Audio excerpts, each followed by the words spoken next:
धन्यवाद. Sri Ranjith Reddy.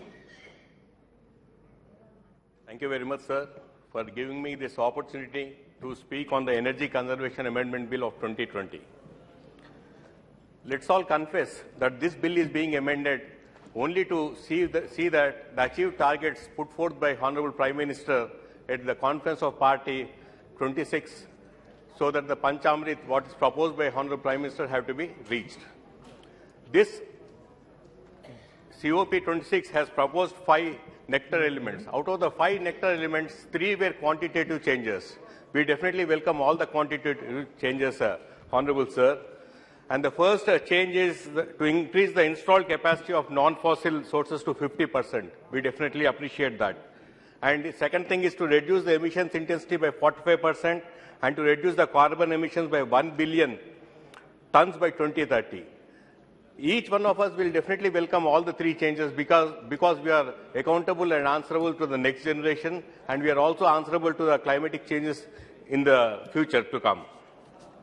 On a plain reading, the bill seems to be okay, but when you look into the practicality, the government of India has 2 obligations, Doctor. First thing is, the center should definitely cooperate to the states, and the states' cooperation is definitely should be expected by the center.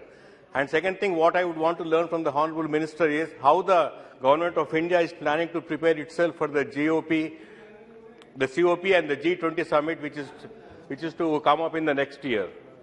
The first point, what I said is the cooperation of the states to the center. Though the central government always chants cooperative federalism, it only implements coercive actions, because the center will always try to spew venom on the states, especially on a state like Telangana, which is performing excellently well under the dynamic leadership of my Honorable Chief Minister KCR, but it expects nectar from the state. I say nectar because the center is expecting nectar from the state. Why I say is because the way we are contributing to the center and what that we are getting from the state, sir.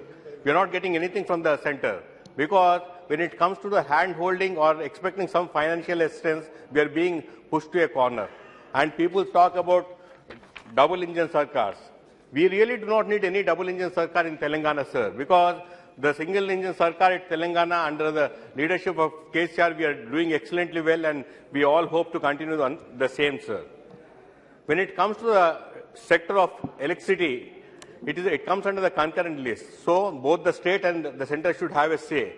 But when it comes to this point, the center is prevailing to amend the laws, rules and regulations relating to electricity, and it is encroaching upon the states, sir.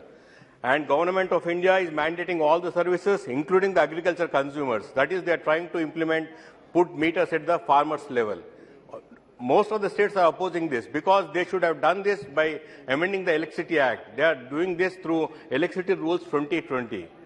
They are not amending the Act because even the BJP ruled states also are going to oppose.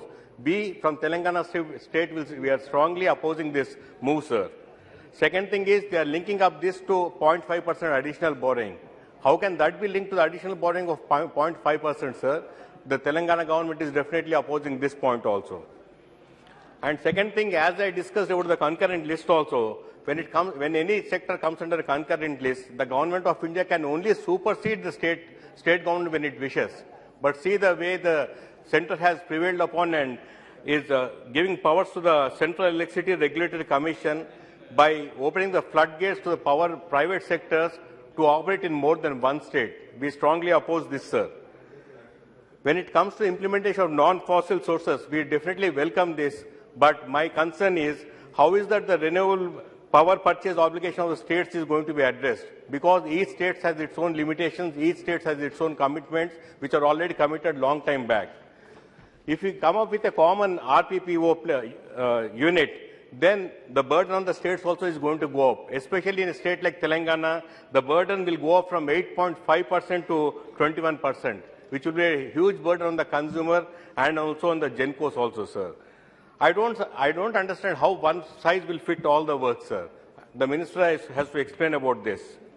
The last point is, when it comes to the State Reorganization Act, under Section 93 of AP Reorganization Act, basically the GENCO which was supposed to produce power in both the states, the power was supposed to be shared with a ratio of 54:46. But the government of Andhra Pradesh has stopped supplying the power which is generated in Andhra Pradesh, sir, in spite of conditions put by Southern Regional Load Dispatch Center. I request the concerned minister and the Honorable Prime Minister to please look into this and address the government of Andhra Pradesh to look into that, sir. The final point, sir. Everything we talk so high about the electric vehicles. We really appreciate that because it will definitely control and contain the emissions. But if you look into the number of vehicles being sold, it is almost around 3 lakhs only. Because the target which suppose the number of the vehicles which are going to go out, the target, the big condition will be the supply of the batteries. As per the Indian Energy Outlook, we are going to need 50 more lithium mines for this, 60 nickel mines and 20 cobalt mines.